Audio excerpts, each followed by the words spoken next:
او جانان پخله کې ژبه غواړي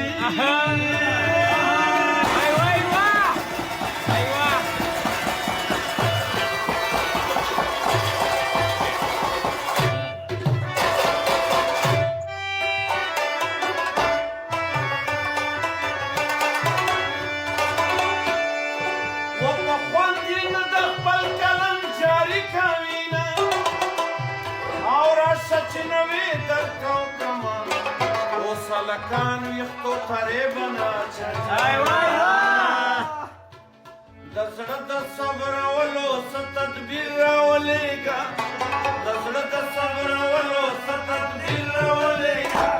وټساپ کې دې جانانه یو تصویر راولېږه